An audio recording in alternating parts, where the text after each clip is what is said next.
Hey guys, how we doing? So Dan from Trading with Dan here. So this is our gold and silver miner update for the TD. So over to the chart. So first we'll start off with gold. So yeah, you can see we had this potential sell trade from the 4-hour 9 marked in from earlier. Obviously the bottom of this what is a 1 candle, but it was actually a 9 until it closed higher. But yeah, the bottom of this candle was the sell level, so you can see we pretty much came up to, we did trade through it, but we haven't closed the 4-hour candle below it yet. I mean, actually it's going to close very soon, so this could signal a downtrend. If you did decide you wanted to sell just on the actual taken out of that level, which you can do, you have to decide how aggressive you do or don't want to be with these signals, because obviously by the time the candle closes it could be quite far through the line, or obviously it can wait through and come back. But if you sell it, you can set trade and take profit orders to take profit, because it was a nice move down. So yeah, but yeah, currently not closed below. But yeah, this is quite a big move there in the gold price. Not too sure what triggered that off. We did have a move in Bitcoin as well, not that is necessarily related to gold. But yeah, so obviously if we do close below here, target this 200 period on the 4-hour, and then if we break that, then potentially lower to around this sort of horizontal support zone here. So yeah, that's yeah, so great trades. Over to silver. Silver was a bit more clear, so you can see we had the trade marked in off this 4-hour 9. So well, this is what I was showing you. Obviously if you break below, doesn't necessarily mean we're going to stay below, but you can play these with quite tight stops. So if you break below and then have like a trailing take profit order in, and then take your stop to break even if we come back up, and you can scalp a few moves as we break below, but obviously then come back over. But this time we clearly moved down, and obviously our target was this 21 period moving average on the 4-hour, but we managed to get through that, and we are currently trading below the line. So yeah, so this is obviously showing us that silver is potentially a bit weaker than gold. And we'll be able to test that theory when we have a look at the gold silver ratio next. But yeah, here also you can see on the 12-hour, just the bottom of this line got taken out, and then we proceeded to trade lower. And apologies, clicked on the daily is what I'm looking for. Here we go, the daily. So there was nothing showing us, nothing on the daily for us. Again, here's another example there. You see, if we don't close a candle below, we can often get wicks below, and it'll basically be support. Obviously the 200-day moving average is clearly going to be support as well.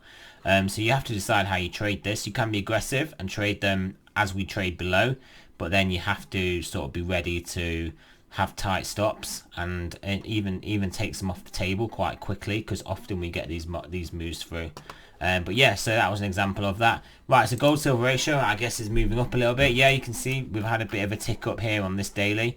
12-hour 9 was here. This is what we're basing this move off. This is not a trade we're taking, because we're not actually trading this ratio.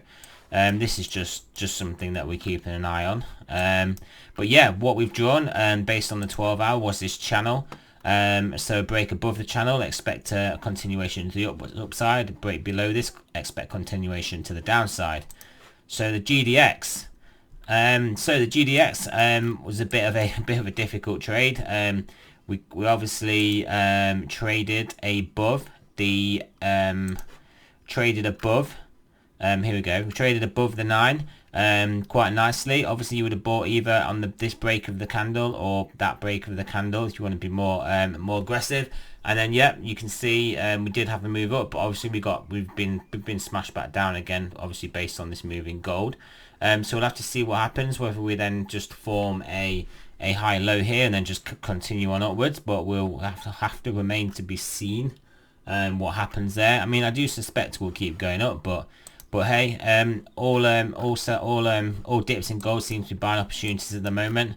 Again, similar trade here. We traded above the 9, and then continued on upwards. I don't know why we drew it there. What we're basing this on? Was it based on a 12-hour 9? No. Was it based on a daily 9? No. So what it was actually based on was this 4-hour 9. But obviously we put it a bit higher, so Don't ask me why. Anyway, so the spot gold ETF. Yeah, this one looking a bit weaker. This one had a lot more clear-cut trade on the 4-hour. So trading below here and then downwards and downwards. I think we did look at that yesterday though, because that was a good few days ago. That was quite a few days ago. Why is it saying then it's the 20th of May? Yeah, when these are meant to be 4-hour candles. I guess it was through a weekend. Here's the spot juniors. Spot juniors looking quite strong though still. So yeah, the juniors not really letting up here. So yeah, I mean that was the basic the buy level, breaking above those highs and then onwards and upwards. Go AU. Yeah, sort of getting crushed between these two pip moving averages on the 4-hour. I don't think we have much going on the daily. I would say if we lose this 21, close the daily below the 21, then maybe target a move down to the 50. That would be the obvious trade I would see there. And well, yeah, similar trade on the 12-hour for the same asset. Silver miners ETF, silver. Yeah, riding up the 21 nicely. The silver miners are staying pretty strong though. All in all, in this mini sell-off that we're having today.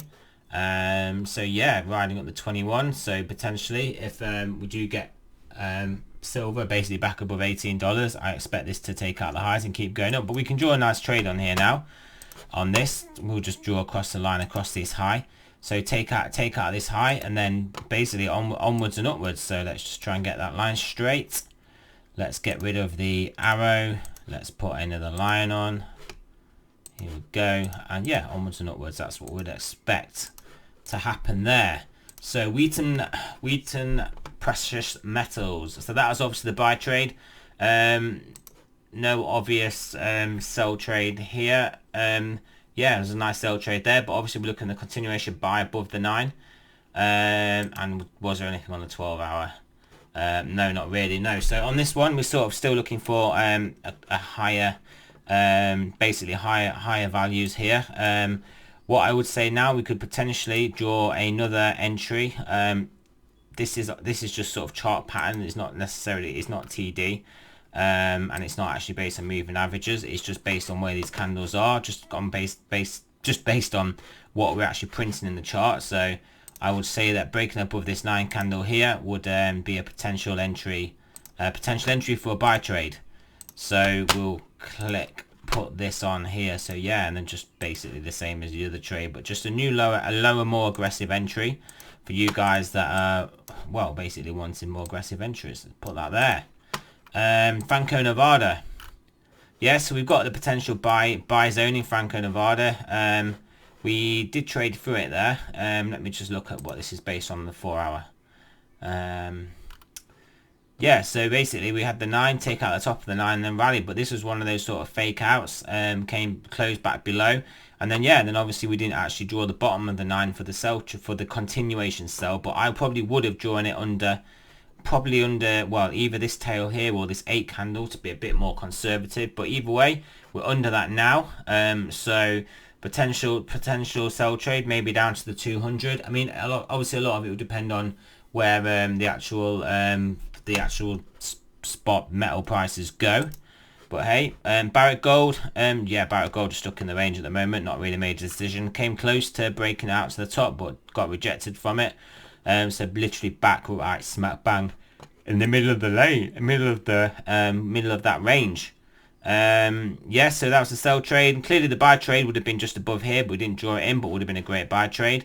This is looking quite good. Yeah, I mean, buys really above these 2 levels here, but at the moment you'll have to see how this plays out. I don't think we'll have anything on the daily here, and nor the 12-hour. So yeah, we'll have a look. Let's have a look at some of the other silver miners that we haven't been looking at. Agnico Eagle Mines, not looking that great on here. We sort of lost the 21, tested it a couple of times and lost it again. So I would be expecting a move down to the 200 here on the daily, just based on the posture. But if we're going to go upwards, obviously it's literally just a case of, if we take this high out, then that's your that's basically your buy entry. So we'll get rid of that arrow, and then just put the line. Let's move this down a bit. yeah, just put the line up there. That's what we'd be looking at in this asset.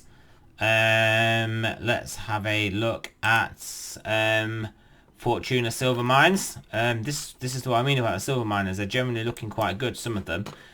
So yeah, good one. Nice one here on the daily. Nice move. Barely a retrace. We've got a 9 coming up here. Well, potentially if we close around this level, it'll be a 9. But if not, it's an 8 and it's nearly a 9, and we could potentially see a reversal. But I mean, to be on the safe side, what I would say is breaking this level would be a sell. And breaking this level, here we go.